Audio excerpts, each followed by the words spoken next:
और इस बीच आपको बता दें, लोकसभा चुनाव के नतीजों पर प्रधानमंत्री मोदी ने सोशल साइट एक्स पर लिखा है, देश की जनता जनार्दन ने एनडीए पर लगातार तीसरी बार अपना विश्वास जताया है। भारत के इतिहास में एक अभूतपूर्व पल है। मैं इस स्नेह और आशीर्वाद के लिए अपने परिजनों को नमन करता हूं। मैं देशवासियों को विश्वास दिलाता हूं कि उनकी आकांक्षाओं को पूरा करने के लिए हम नई ऊर्जा, नई उमंग, नए संकल्पों के साथ आगे बढ़ेंगे। सभी कार्यकर्ताओं ने जिस समर्पण भाव से अथक मेहनत की है, मैं इसके लिए उनका हृदय से आभार व्यक्त करता हूं, अभिनंदन करता हूं। बता दें कि अब से कुछ ही देर में प्रधानमंत्री नरेंद्र मोदी बीजेपी मुख्यालय पहुंचेंगे और कार्यकर्ताओं को संबोधित करेंगे। मोदी अपने आवास से बीजेपी मुख्यालय के लिए निकल चुके हैं और थोड़ी ही देर में वो बीजेपी मुख्यालय पहुंचने वाले हैं।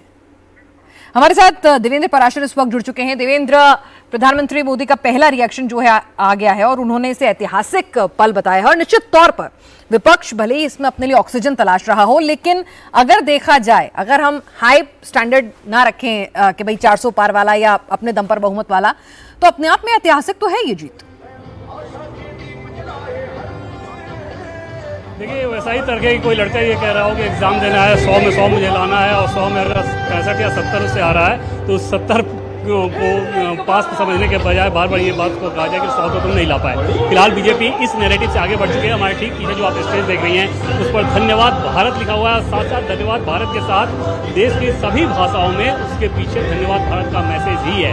इसके अलावा जो बैनर पीछे लगाया जहाँ जिसके सामने प्रधानमंत्री मोदी बैठेंगे या स्पीच देंगे वो एनडीए के नाम से है। और प्रधानमंत्री नरेंद्र मोदी ने, जैसा कि आपने बताया इससे थोड़ी देर पहले, जो ट्वीट किया है उसमें भी ये कहा है कि ये तीसरी बार ऐसा हुआ कि एनडीए को देश की जनता ने बहुमत दिया है और यह सरकार बनने जा रही है। और आंकड़ों के हिसाब से भी अगर देखें तो लगभग अपोजिशन के 37 जो आंकड़ा नहीं लेकर आ पाए हैं, बीजेपी को अकेले वो जनादेश मिला है। देश की जनता ने अकेले 20 सीटें दी हैं, क्योंकि अपोजिशन के 37 दल मिलकर भी उस आंकड़े तक नहीं पहुंच पा रहे हैं। निश्चित तौर पर इसमें कोई दो राय नहीं कि बीजेपी की पहली कोशिश यही थी कि अपने दम पर बहुमत लेकर आए, लेकिन अगर वैसा नहीं भी हो रहा तो अलायंस के तहत वो बहुमत मिला। बीजेपी उससे खुश नजर आ रही है, संतुष्ट तो नजर आ ही रही है। तो उसमें बहुत ज्यादा खुश हो या ना हो, खुशी की बात इस लिहाज से समझी जा सकती है कि मॉडर्न डेमोक्रेटिक वर्ल्ड में अगर आप देखें तो मार्गरेट थैचर और टोनी ब्लेयर के बाद ये पहली बार ऐसा विश्व में मौका मिल रहा है जब किसी कोई शख्सियत 3 बार लगातार जनादेश लेकर प्रधानमंत्री बनने जा रहा हो। और ये चीज़ अपने आप में खास बना देती है।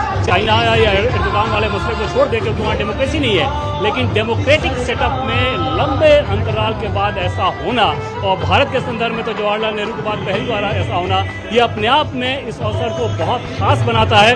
और प्रधानमंत्री नरेंद्र मोदी ने इस मैंडेट के बाद जो ट्वीट किया है, बिल्कुल देवेंद्र जी, यहाँ पर अब देखना होगा प्रधानमंत्री नरेंद्र मोदी क्या कुछ बोलते हैं, क्या संदेश अपने कार्यकर्ताओं को देते हैं, क्या संदेश देश की जनता को देते हैं, अपने सहयोगियों को देते हैं।